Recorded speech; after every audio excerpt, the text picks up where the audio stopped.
Bueno, vamos a seguir con el capítulo tercero de la noche activa del sentido. Aquí se describe en qué consiste la noche, en general y en particular. El concepto general se aplica también a la noche oscura del espíritu. Lo llamamos aquí noche a la privación del gusto en el apetito de todas las cosas, porque así como la noche no es otra cosa sino la privación de la luz, y por el consiguiente de todos los objetos que se pueden ver mediante la luz, por lo cual se queda la potencia visiva, oscura, así sin nada, así también se puede decir la mortificación del apetito, noche para el alma. Porque privándose el alma del gusto, del apetito en todas las cosas, es quedarse como oscuras y sin nada. Porque así como la potencia visiva mediante la luz se ceba y apacienta de los objetos que se pueden ver, y apagada la luz no se ven, así el alma mediante el apetito se apacienta y ceba de todas las cosas que según sus potencias se pueden gustar, el cual también apagado, por mejor decir mortificado, deja el alma de apacentarse en el gusto de todas las cosas, y así se queda según el apetito a oscuras y sin nada.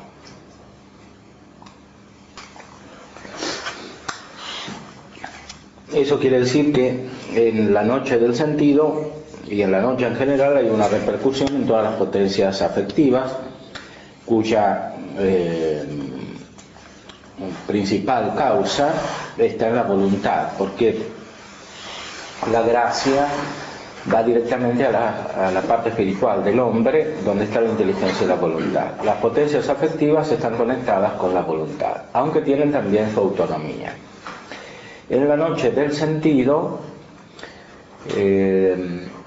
la gracia llega a la voluntad que está conectada con las otras potencias, pero justamente porque se fortifica la voluntad, las otras potencias dejan de tener su relativa autonomía, que es indebida, porque las potencias sensitivas están hechas para ser gobernadas por la razón y la razón las gobierna a través de la voluntad.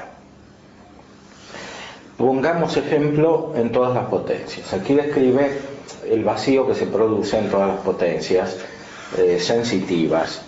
Este vacío no es solamente algo que afecta directamente al sentido que conoce, sino un vacío que tiene su principal asiento en la parte afectiva, en las potencias del apetito concupiscible y del apetito irascible.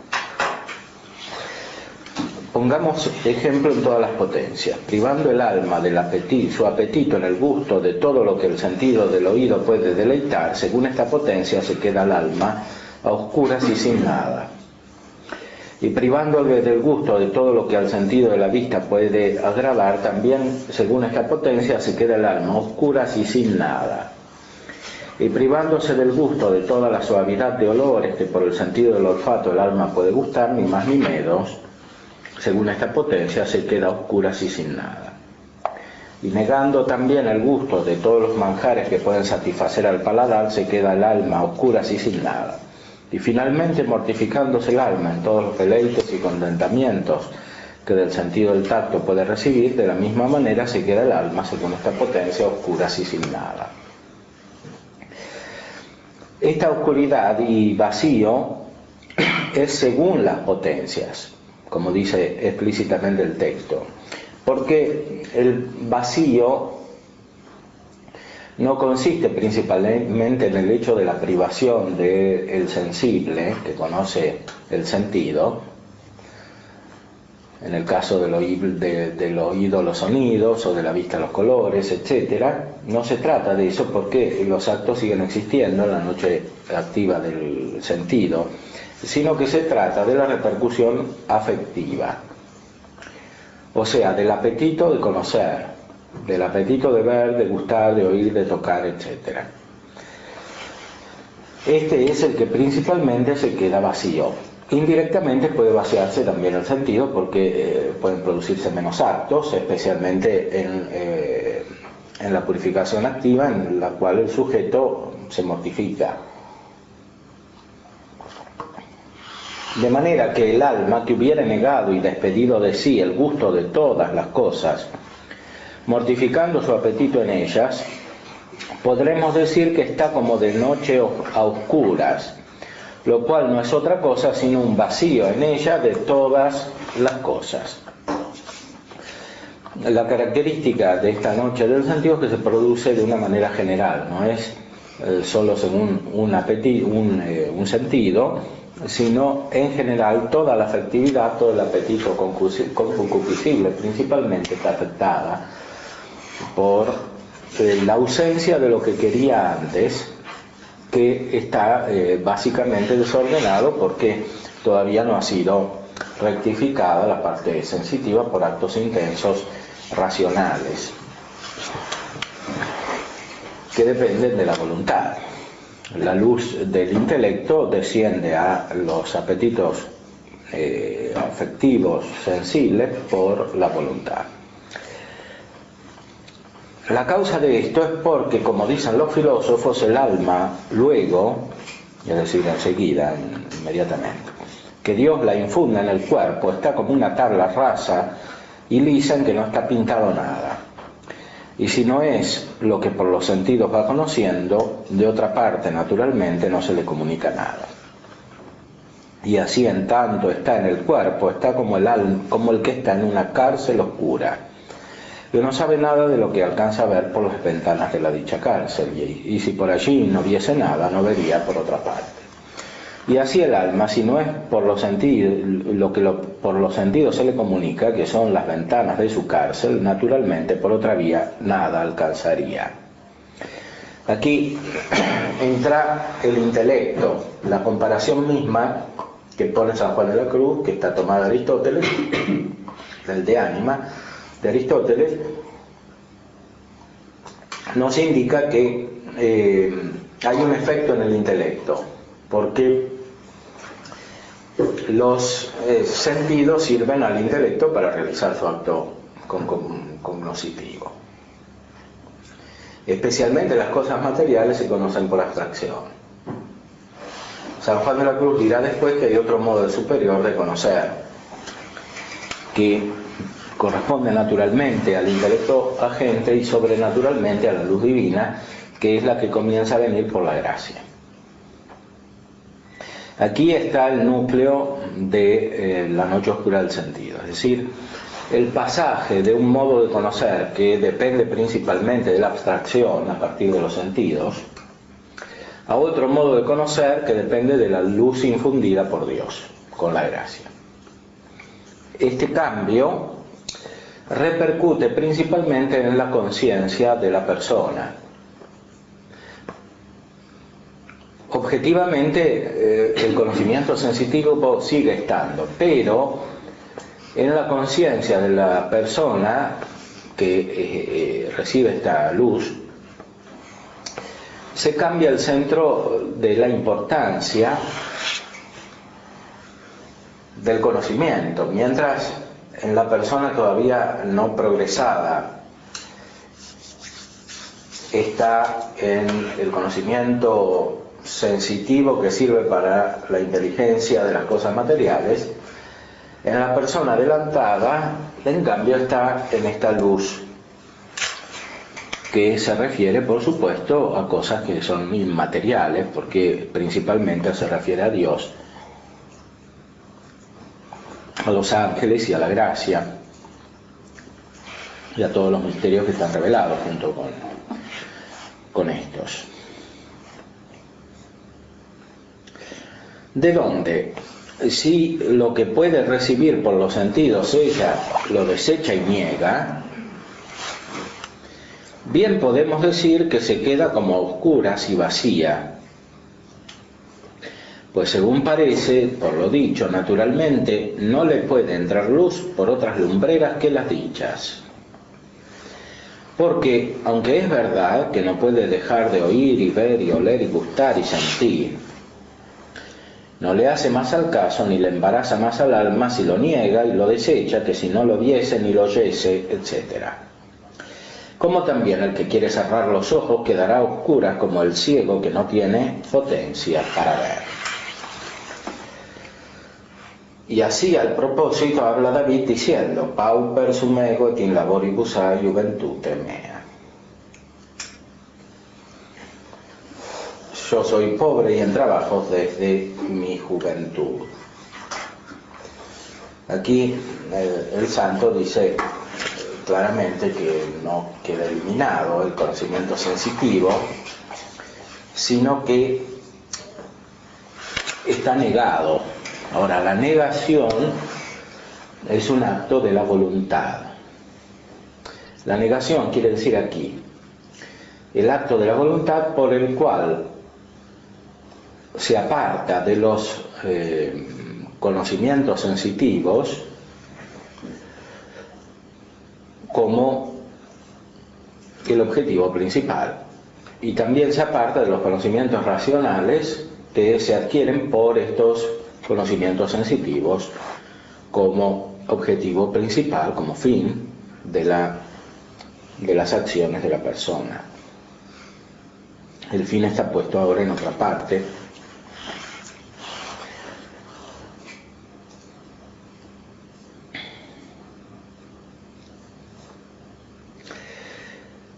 Esta primera manera de noche, como después diremos, pertenece al alma según la parte sensitiva, que es una de las dos que arriba dijimos por las cuales ha de pasar el alma para llegar a la unión. Ahora digamos cuándo conviene al alma salir de su casa en esta noche oscura del sentido para ir a la unión con Dios.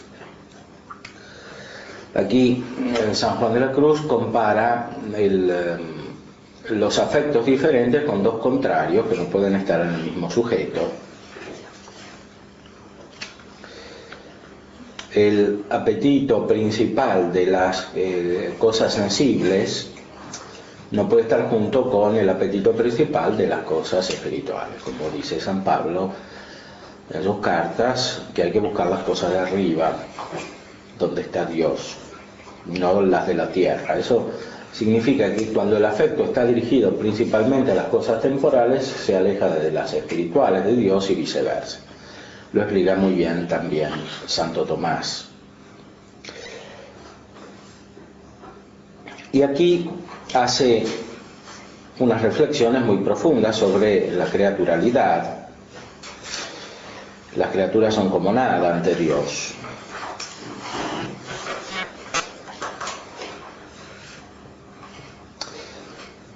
Por el mismo caso que el alma ama algo, se hace incapaz de la pura unión de Dios y de su transformación, porque mucho menos es capaz la bajeza de la criatura de la alteza del Creador que las tinieblas lo son de la luz. Porque todas las cosas de la tierra y del cielo, comparadas con Dios, nada son. Como dice Jeremías por estas palabras: aspexi terra mente que pacua erat et nihil et kelos et non erat lux in eis. Miré la tierra, dice, y estaba vacía y era nada ella. Y a los cielos y vi que no tenían luz. En decir que vio la tierra vacía, da a entender que todas las criaturas de ella eran nada y que la tierra era nada también. Y en decir que miró a los cielos y no vio luz en ellos, es decir, que todas las lumbreras del cielo comparadas con Dios son puras tinieblas. De manera que todas las criaturas en esta manera nada son. Y las aficiones de ella menos que nada podemos decir que son. Pues son impedimento y privación de la transformación en Dios. Desde la Sagrada Escritura entendemos que la unión con Dios es divinización, es deificación, es transformación en Dios. Esa transformación implica totalidad, porque Dios es todo el ser, es toda la realidad, toda la perfección. Cuando una persona se une con Dios, adquiere esa perfección que es total. Y eso no puede ser compatible con una perfección inferior, con una perfección que es deficiente por el lado de la potencia con la cual está combinada, como sucede en todas las criaturas. Más aún, considerando las criaturas metafísicamente desde el punto de vista de Dios, son nada, dice aquí San Juan de la Cruz, porque todo el ser que tienen es divino, es de Dios, y por ellas mismas no tienen nada de ser. De manera que todo el ser de las criaturas comparado con el infinito ser de Dios nada es, y por tanto el alma que en él pone su afición delante de Dios también es nada y menos que nada, porque como habemos dicho el amor hace igualdad y semejanza y aún pone más bajo al que ama, porque el que ama lo amado porque tiene algo de más perfecto, que lo perfecciona. Y en ese sentido, el que ama las cosas inferiores es como si las tuviera por más perfectas. Pero por eso mismo, en vez de adquirir perfección, se deteriora.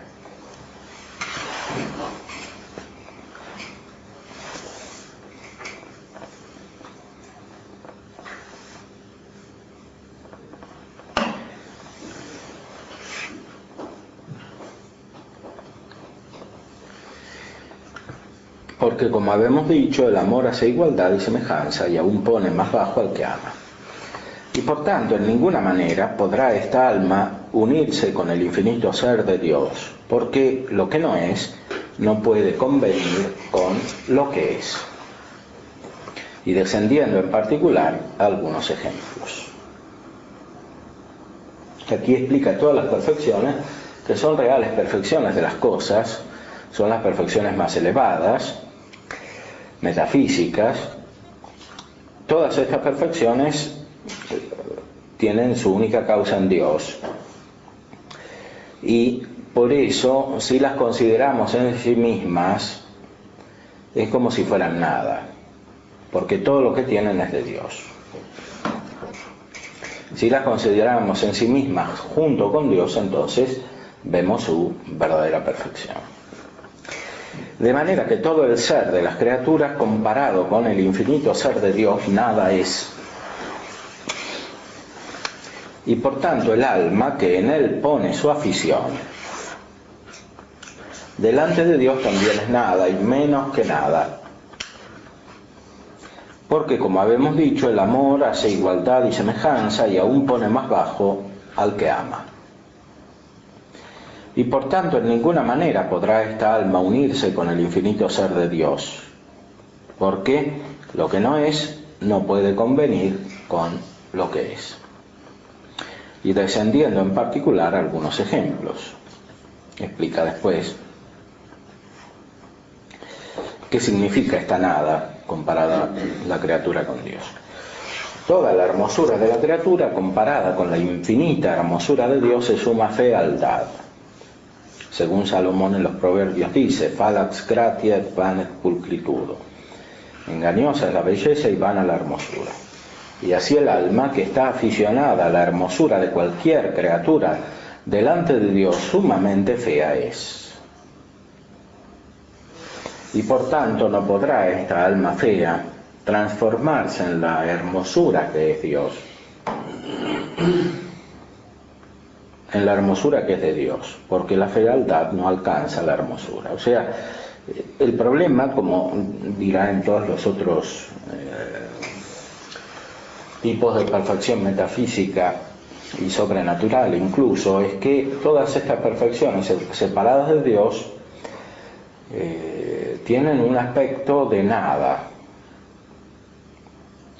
porque aunque sigan existiendo, en la consideración del sujeto y en el afecto del sujeto introducen un vacío que proviene de la desconexión con la causa de las mismas perfecciones, y ese vacío es el que prevalece. Y toda la gracia y donaire de las criaturas comparada con la gracia de Dios es suma desgracia y sumo desabrimiento. Aquí usa la palabra gracia en el sentido más inmediato, como cuando se dice que una persona tiene gracia, o sea que es elegante para hablar, etc. Esto lo conecta, sin embargo, con la gracia sobrenatural, que en efecto las dos cosas están conectadas, porque la gracia es siempre una perfección, un don, una bondad. Toda la gracia y donar de las criaturas comparada con la gracia de Dios es suma desgracia y sumo desabrimiento. Y por eso el alma que se prenda de las gracias y donaires de las criaturas, sumamente es desgraciada y desabrida delante de Dios. Y así no puede ser capaz de la infinita gracia de Dios y belleza, porque lo desgraciado grandemente dista de lo que infinitamente es gracioso. Evidentemente la consideración de San Juan de la Cruz no es solamente moral, es contemplativa. Es moral porque es contemplativa, porque entiende lo que significa la distancia entre la criatura y el creador según las diferentes perfecciones, contemplando las perfecciones mismas. Y toda la bondad de las criaturas del mundo comparada con la infinita bondad de Dios se puede llamar malicia, porque nada hay bueno sino solo Dios. Y por tanto el alma que pone su corazón en los bienes del mundo sumamente es mala delante de Dios, y así como la malicia no comprende a la bondad, así esta tal alma no podrá unirse con Dios, el cual es suma bondad. Aquí la malicia siempre es separar la bondad de la bondad divina, la bondad creada de la bondad divina.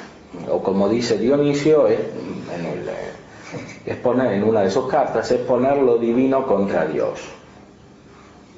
Lo divino es todo lo bueno que tienen las criaturas como don, se pone contra Dios cuando se separa de Dios. El acto de separar la perfección creada de la perfección increada es por sí misma una rebelión contra Dios, porque va contra la naturaleza de las criaturas y de Dios mismo.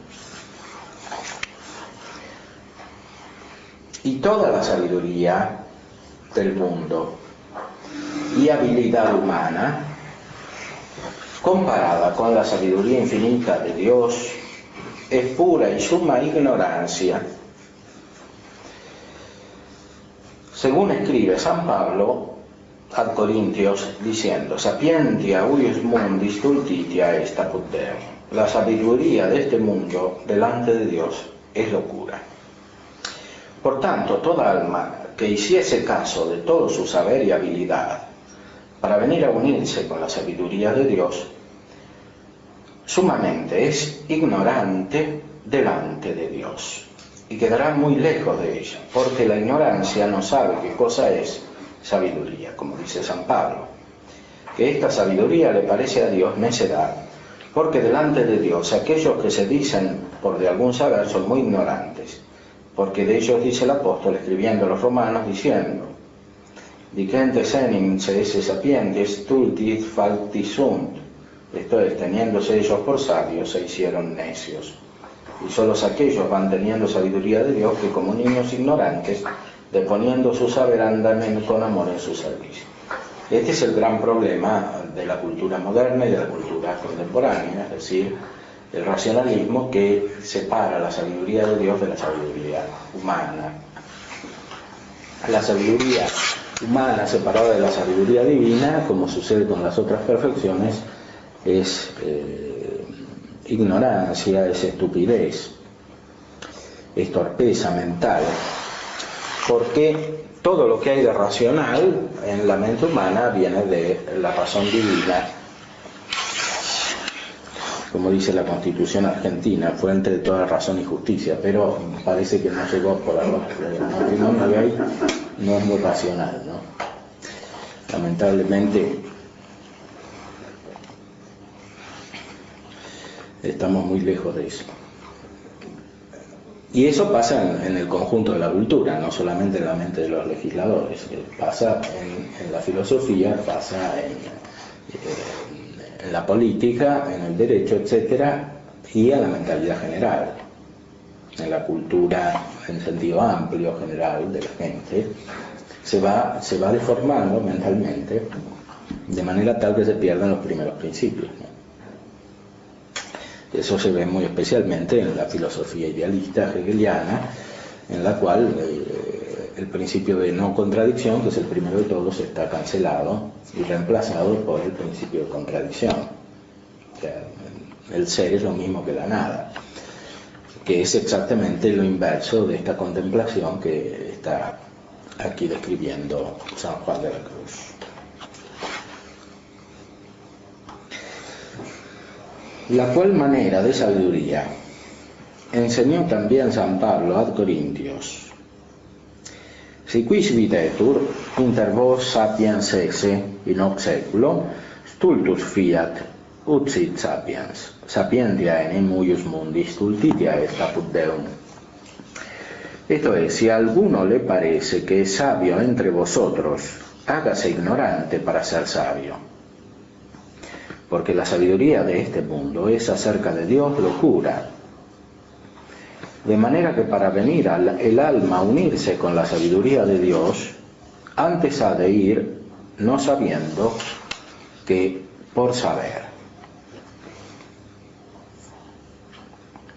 Y este es uno de los temas característicos de San Juan de la Cruz. Hay que ir a través del no saber. Y con esto se une con toda la tradición mística anterior. Esto ya está en Dionisio, en el capítulo 7 del libro de los nombres de Dios. Es un conocimiento que se tiene a través del no conocimiento, dice ahí. La unión mística perfecta con Dios. Y después todos los grandes autores medievales retoman esta definición y llega también a San Juan de la Cruz. Es a través del no saber. El no saber significa no saber lo que es Dios, o sea, negar que Dios sea lo que las criaturas son. Él tiene una poesía sobre esto muy clara.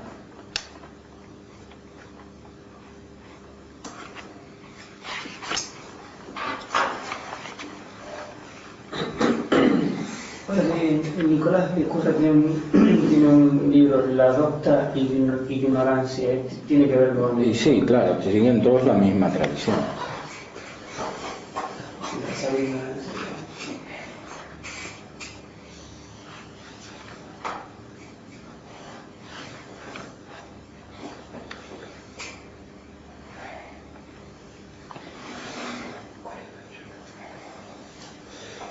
Aquí está la poesía.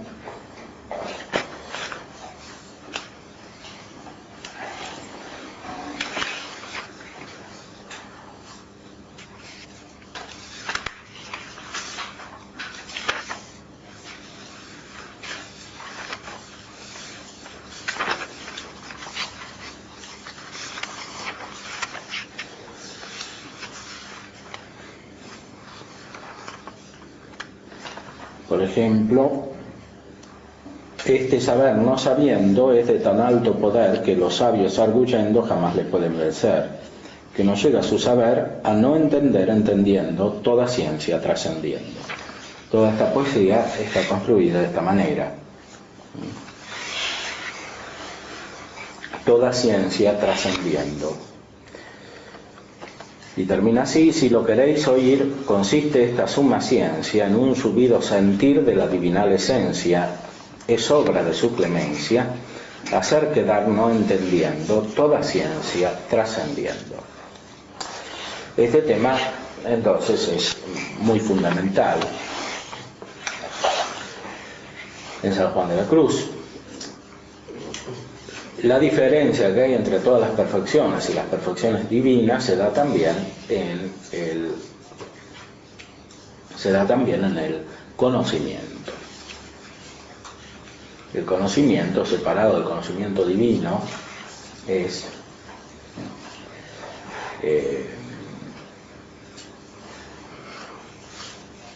desconocimiento.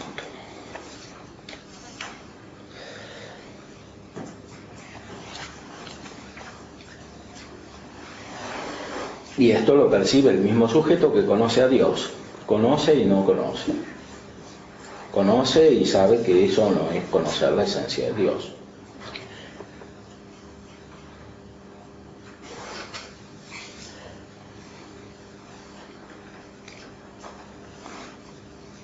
Y todo el señorío y libertad del mundo, comparado con la libertad y señoría del Espíritu de Dios, se suma servidumbre y angustia y cautiverio.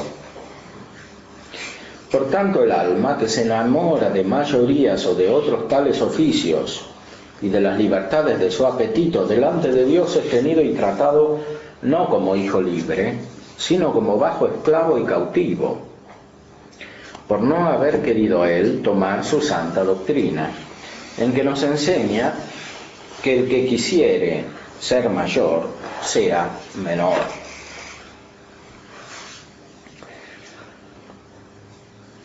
Y el que quisiere ser menor sea el mayor.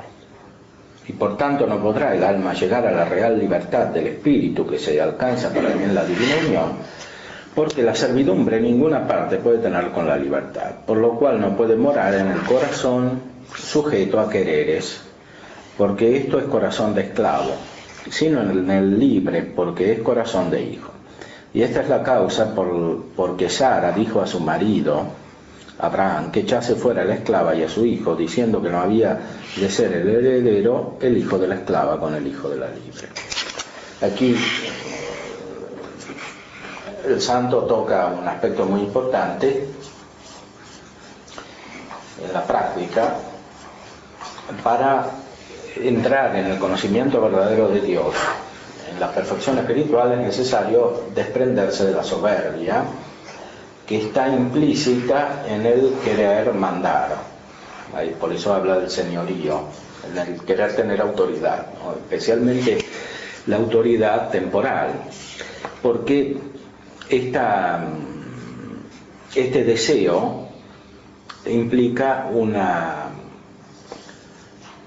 una conciencia de superioridad, un considerarse superior a otros, pero como dice Santo Tomás, explicando a San Pablo, que dice que hay que considerar a los otros superiores a nosotros mismos, todo lo que hay de Dios en los demás es superior a lo que hay de nosotros en nosotros mismos, siempre. Y por eso, en algún aspecto, siempre los otros son superiores a nosotros. Ahora, lo que es de Dios en nosotros es superior a lo que es de los otros en los demás.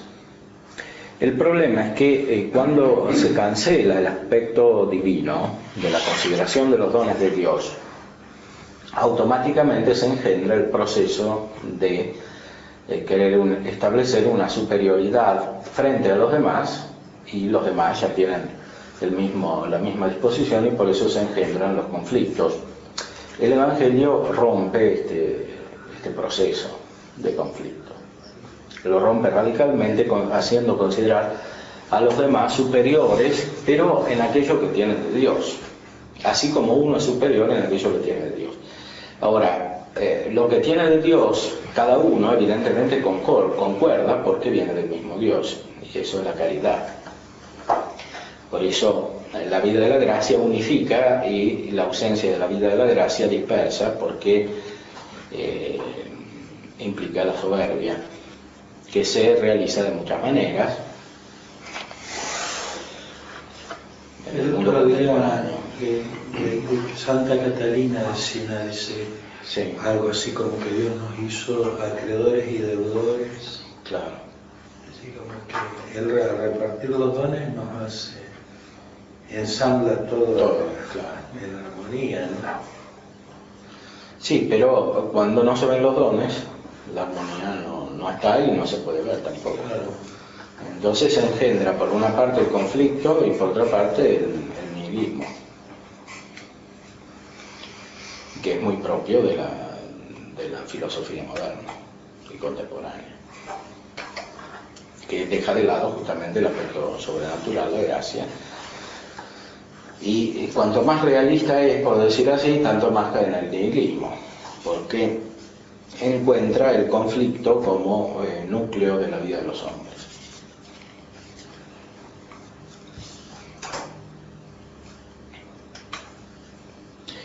Y toda la sabiduría del mundo y habilidad humana, comparada con la sabiduría infinita de Dios, es pura y suma ignorancia.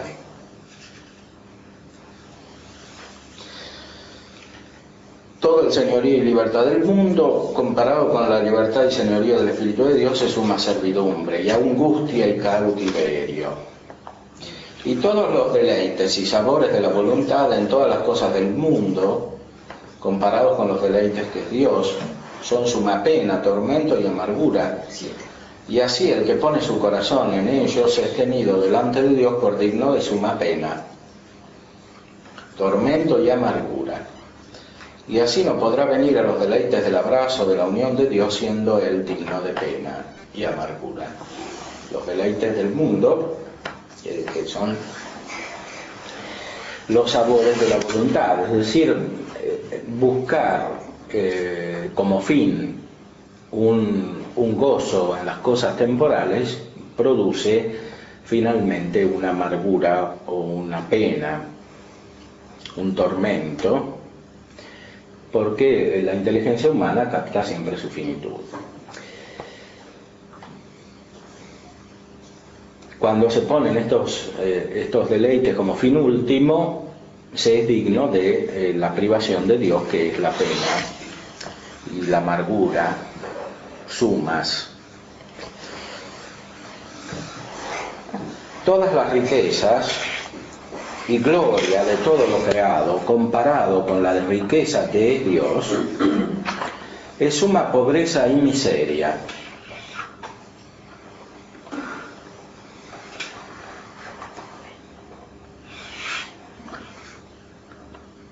Y así, él ama, que lo ama y posee. Así el alma que lo ama y posee es sumamente pobre y miserable delante de Dios. Y por eso no podrá llegar a la riqueza y gloria que es el estado de transformación en Dios, por cuanto lo miserable y pobre sumamente dista de lo que es sumamente rico y glorioso. Y por tanto la sabiduría divina, doliéndose de estos tales que se hacen feos, bajos y miserables y pobres, por amar ellos esto hermoso y rico a su parecer del mundo, les hace una exclamación en los proverbios diciendo: Oviri ad vos clamito et vox mea filios hominum intelligite parvuli astutiam et incipientes ad animadvertite audite quia de rebus magnis locutura sum. Y adelante va diciendo: mecum sunt vicia et gloria ope superba et justitia meliores fructus meus auro et lapide pretioso et genimina me argento electo in vis justitia e ambulo in medio semitano judici auditem diligites me et thesauros eorum repleam. Quiere decir: oh varones, a vosotros doy voces, y a mi voz es a los hijos de los hombres, y mi voz es a los hijos de los hombres. Atended, pequeñuelos, la astucia y sagacidad, los que sois incipientes, advertid. Oíd, porque tengo de hablar grandes cosas. Conmigo están las riquezas y la gloria, las riquezas altas y la justicia. Mejor es el fruto que hallaréis en mí que el oro y que la piedra preciosa. Y mis generaciones, esto es, lo que de mí engendraréis en vuestras almas, es mejor que la plata escogida. En los caminos de la justicia ando, en medio de las sendas del juicio, para enriquecer a los que me aman y cumplir perfectamente sus tesoros. En lo cual la sabiduría divina habla con todos aquellos que ponen su corazón y aflicción en cualquier cosa del mundo, según habemos ya dicho, y llama a los pequeñuelos, porque se hallan semejantes a lo que aman, lo cual es pequeño. Es decir, el deseo de las cosas temporales produce finalmente una actitud infantil en las personas. Y de hecho hay muchos que no logran superar esta actitud infantil, porque van buscando distintas cosas, sea honores, poderes, riquezas, consideraciones por parte de los demás, afectos, etcétera, cosas materiales, y con esto se hacen de algún modo infantiles, porque buscan pequeñeces, pero eso tiene una repercusión espiritual. produce una especie de infantilismo mental, una inmadurez que no se supera nunca si no se cambia de actitud radicalmente, y esto se hace justamente por esta noche oscura que dice aquí San Juan de la Cruz. Y por eso les dice que tengan astucia y adviertan que ella trata de cosas grandes y no de pequeñas como ellos. Que las riquezas grandes y la gloria que ellos aman con ella y en ella están, y no donde ellos piensan. Y que las riquezas altas y la justicia en ella moran. Porque, aunque a ellos les parece que las cosas de este mundo lo son, díceles que adviertan que son mejores las suyas, diciendo que el fruto que en ellas hallará le será mejor que el oro y que las piedras preciosas. Y lo que ella en las almas engendra, lo que ella en las almas engendra, mejor que la plata escogida que ellos aman, en lo cual se entiende todo género de afición que en esta vida se puede tener. Esta es una contemplación de la vida moral, como hemos dicho antes. Es una contemplación de las perfecciones divinas comparadas con las perfecciones humanas y las capacidades que el hombre tiene para esas perfecciones humanas, que son participación de las perfecciones divinas. Cuando las cosas participadas quedan sin conexión con su causa, desaparecen en cierta manera. En sí no desaparecen porque Dios las creó, pero lo que desaparece es la conexión en la consideración intelectual de quien las conoce, estas cosas, y es ahí donde se da el vacío. El efecto principal del desorden afectivo se da siempre en la inteligencia. Es un vacío en la inteligencia, es una frustración en la inteligencia que está hecha para conocer la plenitud. Después de haber visto qué efectos causa la afición a las cosas creadas, considera San Juan de la Cruz cómo es necesario desapegarse de estas aficiones. En el capítulo 5, donde se trata y prosigue lo dicho, mostrando por autoridad de la Sagrada Escritura y por figuras cuán necesario sea al alma ir a Dios en esta noche oscura de la mortificación del apetito en todas las cosas. Por lo dicho, se puede echar en alguna manera de ver la distancia que hay de todo lo que las criaturas son en sí, a lo que Dios es en sí, y cómo las almas que en alguna de ellas ponen su afición, esa misma distancia tienen de Dios. Pues como habíamos dicho, el amor hace igualdad y semejanza, la cual distancia, por echarla bien de ver, San Agustín decía, hablando con Dios en los soliloquios: miserable de mí, ¿cuándo podrá mi cortedad e imperfección convenir con tu rectitud?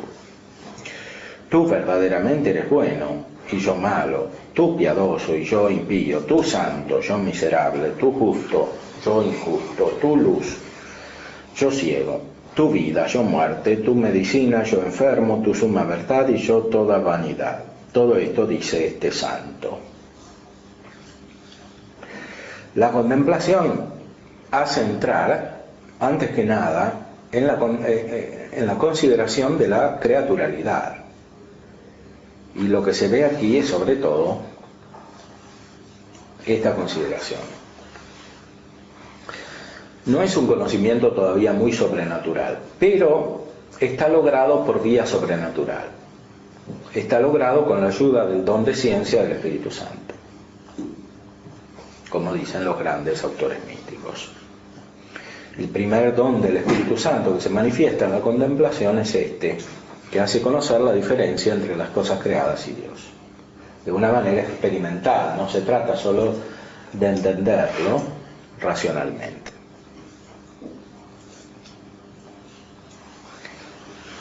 Por tanto, es suma ignorancia del alma pensar podrá pasar a este estado, a este alto estado de unión con Dios, si primero no vacía el apetito de todas las cosas naturales y sobrenaturales que le pueden impedir.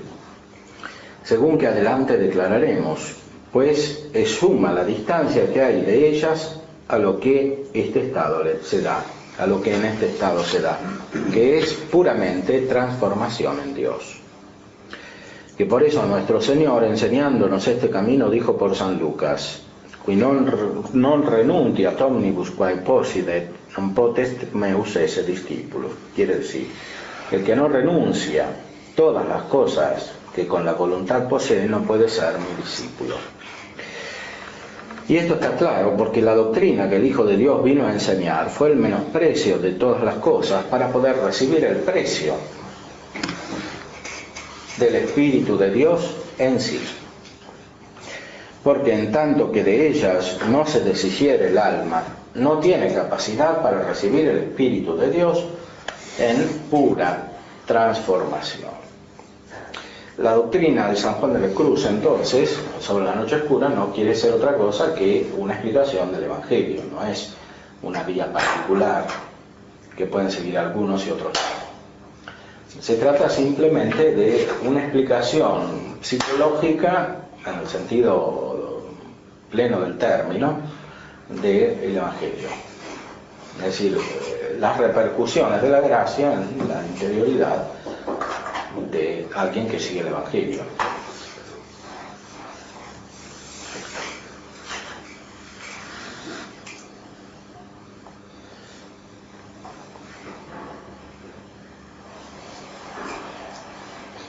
Y esto está claro porque la doctrina que el Hijo de Dios vino a enseñar fue el menosprecio de todas las cosas para poder recibir el precio del Espíritu de Dios en sí. Porque en tanto que de ellas no se deshiciere el alma, no tiene capacidad para recibir el Espíritu de Dios en plena transformación. De esto tenemos figura en el Éxodo, etc. Ahí compara. Toda esta obra está hecha con muchas citaciones de la Sagrada Escritura, como dijo al principio. O si supiesen los espirituales cuánto bien pierden y abundancia de espíritu, por no querer ellos acabar de levantar el apetito de niñerías, ¿y cómo hallarían en este sencillo manjar del espíritu el gusto de todas las cosas si ellos no quisiesen gustarlas? Pero no les gustan, porque la causa por que estos no recibían el gusto de todos los manjares que habían en el maná era porque ellos no recogían el apetito a solo él, de manera que no dejaban de hallar en el maná todo el gusto y fortaleza que ellos pudieran querer, porque en el maná no lloviese, sino porque ellos otra cosa querían.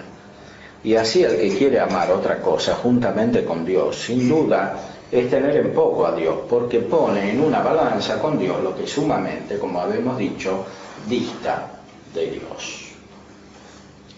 Pone en una balanza con Dios lo que sumamente dista de Dios. O sea, de alguna manera se endiosa la cosa que se quiere, la cosa creada que se quiere. Y de esta manera se pone toda la energía del alma en esa cosa, o en ese conocimiento, etc., y se deja de ponerla en Dios. Y por eso no se percibe el gusto espiritual de Dios, que es más profundo, infinitamente.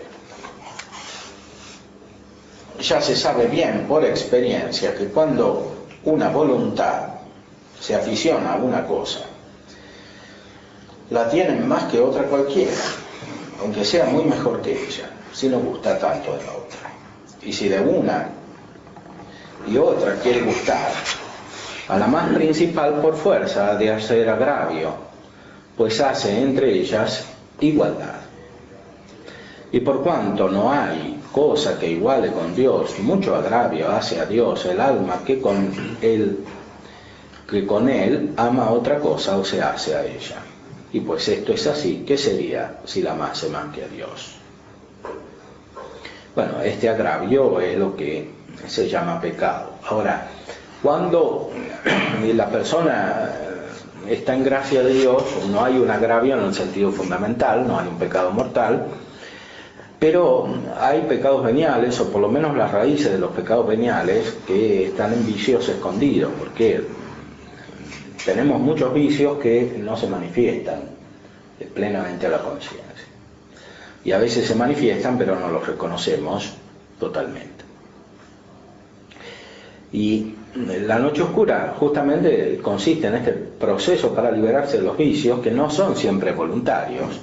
Muchas veces tenemos vicios por el ambiente en el cual vivimos, por el influjo de los demás, por lo que hemos estudiado o no hemos estudiado, porque la ignorancia produce vicios también. Es causa de deformaciones psíquicas, porque el hombre está hecho para saber. Cuando no sabe, empiezan las perturbaciones. Sin caer en lo que decía Sócrates, o sea, el mal o el pecado es la ignorancia. La ignorancia es más bien causa y a su vez consecuencia del mal que está en la voluntad y analógicamente los apetitos sensitivos.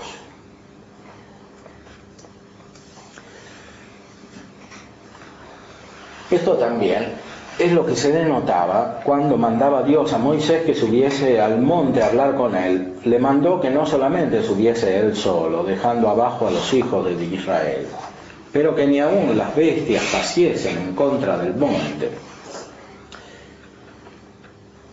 dando por esto a entender que el alma que hubiere de subir a este monte de perfección a comunicar con Dios no solo ha de renunciar a todas las cosas y dejarlas abajo, más también los apetitos que son las bestias.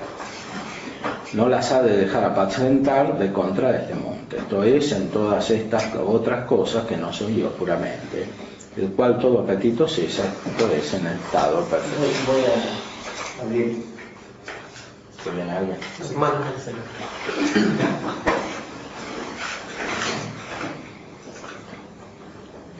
Es decir,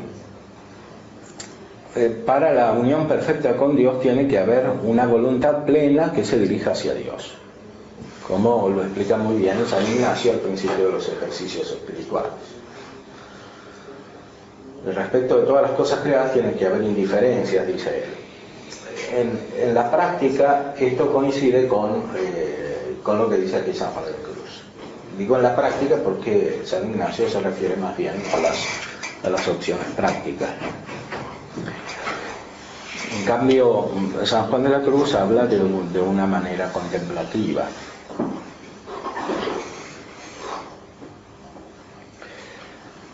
Él entiende aquí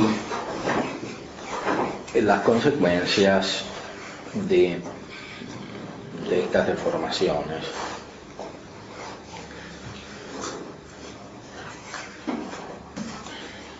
Hay que renunciar a todos los apetitos para poner toda la energía de la voluntad en Dios mismo. De lo cual tenemos figura muy al vivo en el Génesis, donde se lee que queriendo el patriarca Jacob subir al monte Betel a edificar allí a Dios un altar, en que le ofreció sacrificio, primero mandó a toda su gente 3 cosas. La una, que arrojasen de sí todos los dioses extraños. La segunda, que se purificasen. La tercera, que mudasen sus vestiduras. En las cuales 3 cosas se da a entender a toda alma que quiere subir a este monte a hacer de sí misma altar en él, en que ofrezca a Dios sacrificio de amor puro y alabanza y referencia pura, que primero que suba a la cumbre del monte ha de haber perfectamente hecho las 3 cosas. Lo primero, que arroje todos los dioses ajenos, que son las extrañas aficiones y hacimientos. Esta es una analogía tradicional, es decir, considerar las cosas que se quieren irracionalmente, fuera del orden establecido por la creación divina, como Dios. ¿Por qué se ponen estas cosas como fin? Esto hay que arrojarlo, sea cuando se realiza de manera plenamente consciente, y esto es el pecado mortal, sea cuando se realiza implícitamente en los vicios que perturban y que incluso a veces no se conocen plenamente. Y esto es lo más propio de la noche oscura del sentido.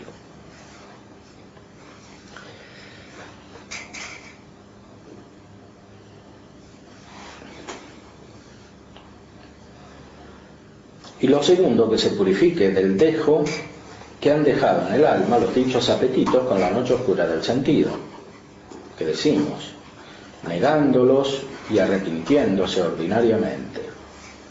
Y lo tercero que ha de tener para llegar a este alto monte es las vestiduras mudadas, las cuales mediante la obra de las dos cosas primeras se las mudará Dios, de viejas en nuevas, poniendo en el alma un nuevo ya entender de Dios en Dios, dejando el viejo entender de hombre y un nuevo amar a Dios en Dios.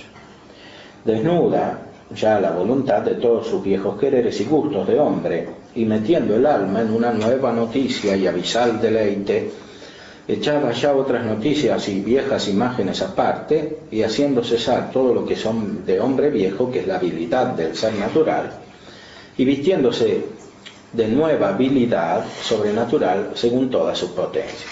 Este es el fin de la noche oscura del sentido y también del espíritu. El deleite abisal o profundo deleite es el que se tiene en la perfección espiritual, el que se tiene en la unión mística con Dios. Y esto significa mudar las vestiduras. Mudar las vestiduras es como mudar los hábitos. Ahora, justamente hay una asociación con la palabra hábito en el sentido de las virtudes. Las virtudes son hábitos. Tiene que haber virtudes sobrenaturales que reemplacen a los vicios. Las virtudes son hábitos como cualidades. El hábito del cual se habla en la analogía es otra categoría, es justamente el hábito. Ahora, hay una conexión porque ambos son accidentes de la sustancia. Y la asociación aquí, San Juan de la Cruz evidentemente la toma del nombre, implícitamente lo que está diciendo.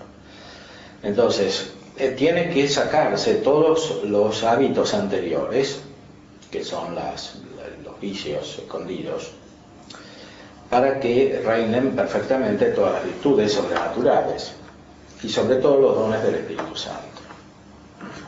Y así el hombre pasa a ser de viejo nuevo, se hace nuevo por la gracia de Dios. Ahora, esto significa un cambio muy real, no es algo meramente pensado, no es algo escondido que no se trasunta externamente, es algo que unifica a toda la persona, mucho más que antes, incluso por la perfección de este ser sobrenatural, que es un ser más intenso y por lo tanto más uno. De manera que su obrar ya de humano se haya vuelto en divino, que es lo que se alcanza en estado de unión, en la cual el alma no sirve de otra cosa sino de altar en que Dios es adorado en alabanza y amor, y solo Dios en ella está. Este pensamiento es muy fundado en la Sagrada Escritura. Las cartas de San Pedro en el Nuevo Testamento hablan del culto espiritual, y toda la liturgia habla de este culto espiritual. Este culto espiritual es más aún el fin de la liturgia externa, porque la misa misma es un sacrificio espiritual, como se dice en el canon primero. Es un sacrificio espiritual o un sacrificio racional, dice también ahí, en latín. Es un sacrificio racional, que quiere decir que es un sacrificio que no es externo, sino interno, a diferencia de los sacrificios paganos que eran externos y del Antiguo Testamento. Este es un sacrificio interno. Por eso toda la liturgia culmina en la perfección espiritual, tiene su fin en la perfección espiritual. La misma Eucaristía está ordenada a la perfección espiritual, que es la que perdura eternamente. Por eso aquí habla San Juan de la Cruz de este altar en que Dios es adorado en alabanza y amor. Este altar está en el interior del alma, que por eso mandaba Dios que el altar donde había de estar el arca del testamento estuviese de dentro vacío, en el libro del Éxodo, para que entienda el alma cuán vacía la quiere Dios de todas las cosas, para que sea altar digno, donde esté su majestad. En el cual altar tampoco permitía ni que hubiese fuego ajeno, ni que faltase jamás el propio. Tanto que, porque Nadab y Abiud, que eran dos hijos del sumo sacerdote Aarón, ofrecieron fuego ajeno en su altar, enojado nuestro Señor los mató allí delante del altar. Para que entendamos que en el alma ni ha de faltar el amor de Dios para ser digno del altar, ni tampoco otro amor ajeno se ha de mezclar.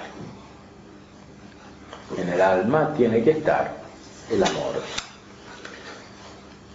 de Dios, y no se tiene que mezclar con el afecto de las criaturas. En realidad el afecto de las criaturas surge del afecto que se tiene por Dios, de este amor divino. No consiente Dios a otra cosa morar consigo en uno, de donde se lee en el libro primero de los Reyes que metiendo los filisteos al arca del testamento en el templo donde estaba su ídolo, amanecía el ídolo cada día arrojado en el suelo y hecho pedazos. Y solo aquel apetito consciente quiere que haya donde él está, que es guardar la ley de Dios perfectamente y llevar la cruz de Cristo sobre sí. Y así no se dice en la escritura divina que mandase Dios poner en el arca donde estaba el maná otra cosa, sino el libro de la ley y la vara de Moisés, que significa la cruz. Porque el alma, que otra cosa no pretendiere que guardar perfectamente la ley del Señor y llevar la cruz de Cristo, será arca verdadera, que tendrá en sí el verdadero maná, que es Dios, cuando venga a tener en sí esta ley y esta vara perfectamente, sin otra cosa alguna.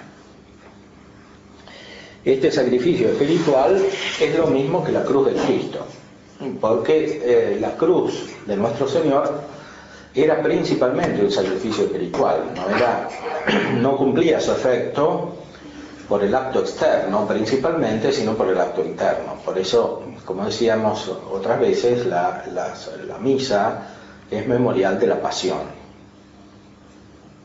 porque la pasión es el acto de amor de Cristo que asume voluntariamente todos los sufrimientos causados por la injusticia de los que lo crucificaron. Ese sacrificio espiritual se cumple también en aquellos que reciben la misma gracia que tiene Cristo en plenitud, derivada de él.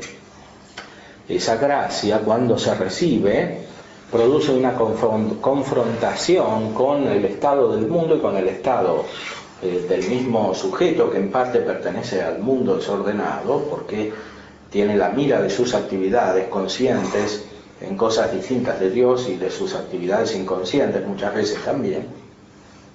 Por eso se produce esta cruz como una disonancia espiritual o un sufrimiento espiritual. Ahora, el centro de esta cruz es positivo, o sea, son las virtudes sobrenaturales, la fe, la esperanza, la caridad y los dones del Espíritu Santo. Bueno, no sé si quieren que vayamos terminando. Ustedes no tienen clase tampoco, ¿no? Somos todos compañeros. Hasta las 7 A las 6. A las 6, no. Bueno, no sé si quieren hacer alguna pregunta. Entonces el trato con el prójimo tiene que basarse, una vez alcanzado este nivel, en el amor a Dios a través del prójimo. Tiene que basarse, sí, en el amor a Dios, por supuesto. Esa es la regla fundamental que está en el Evangelio, ¿no? Y todo lo demás se organiza alrededor de ese amor, ¿no? Ahora, eso requiere un discernimiento práctico que enseña, por ejemplo, San Ignacio en los ejercicios espirituales. ¿Y cómo se complementaría con el amar a Dios por sobre todas las cosas y al prójimo como a sí mismo.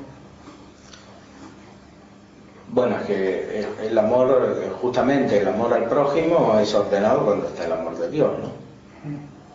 Eso significa que hay que buscar primero la contemplación divina y secundariamente la actividad respecto al prójimo, ¿no? de cualquier tipo que sea.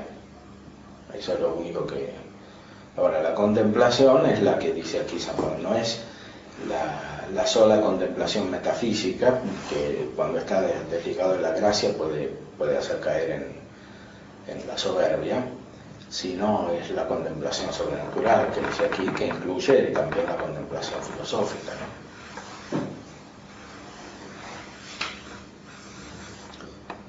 Hay un autor que es muy claro al respecto, de Dionisio Cartujano, que recoge toda la herencia medieval y la asimila desde el punto de vista de la relación entre la contemplación y la acción, en un libro que se llama justamente De Contemplación, acerca de la contemplación.